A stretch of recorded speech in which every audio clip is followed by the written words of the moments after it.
The analysis of multimodality may have a very special relevance to film and television industry, because these industries thrive on the use of images, even moving images, and how they are related with each other. Therefore, this multimodality probably may be a tailor-made approach to analyze the text available in these industries.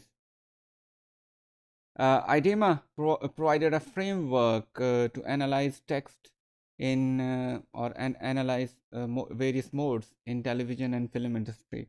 He relied on film theory and genre theory while developing this framework. For example, he looked into various levels of analysis from film theory, for example, frame, shot, scene, and sequence.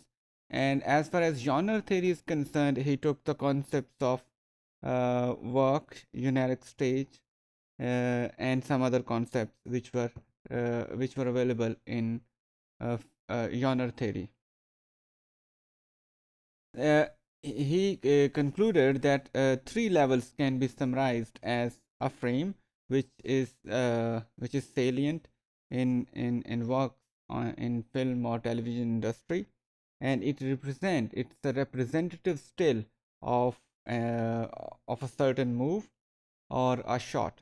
Then a shot is related to the movement of camera, and which is unedited, uncut. In other words, if the camera's position changes, this may be due to panning, tracking, zooming, or so on, but not editing. So this is a kind of unedited camera movement. And the scene, the camera remains in the time space. So scene is another thing through which we can analyze film or television. Then in a sequence, how camera moves in a certain zone, and what kind of sequences it adopts. That can be another way to understand multimodality. In film, each genre has a specific set of stages. For example, narratives. Then various kinds of movies can have various meanings. For example, narratives or the movies based on or narrative style may have a different orientation, or narratives may be used to orient something, to show a complication or its resolution. But in factual or expository genres, we may have an introduction as a set of arguments or facts, and conclusion or an introduction to certain characters or to certain events before the actual action of the movie starts, or even at the end or the middle of the action also. Narratives are fictional, dramatic genres, and factuals are expository, thematic, issue oriented genres. In films, genres are predictable relations between social, cultural, industrial, economic, and symbolic, or in other words, mythic orders. For example, Williams mentions the example of Obama's speech. He shows that how Obama was presented through camera.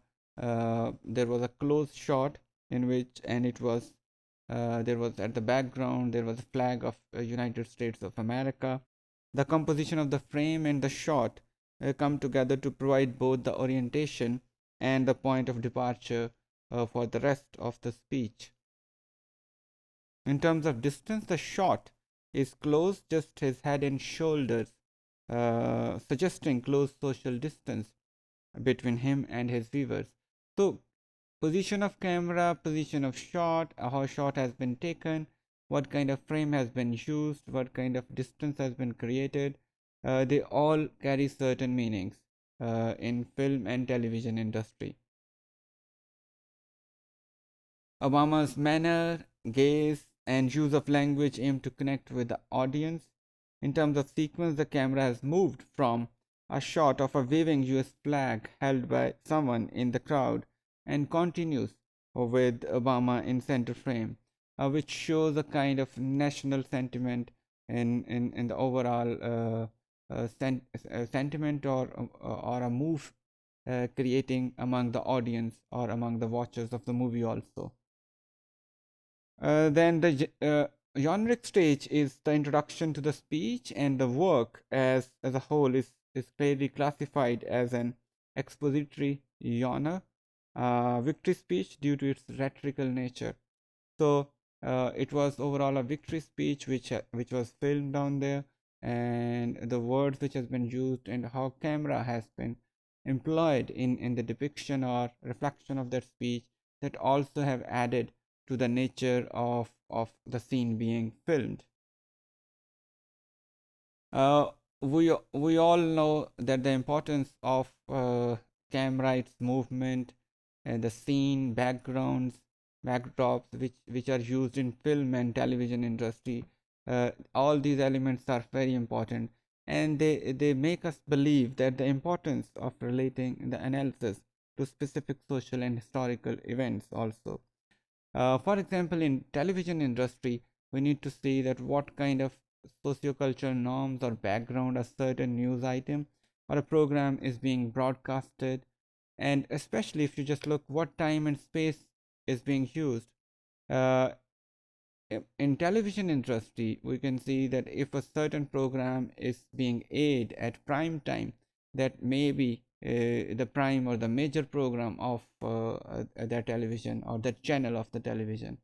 So we can assume that the time or the broadcasting of a program at a certain time also shows its importance and the importance of its message.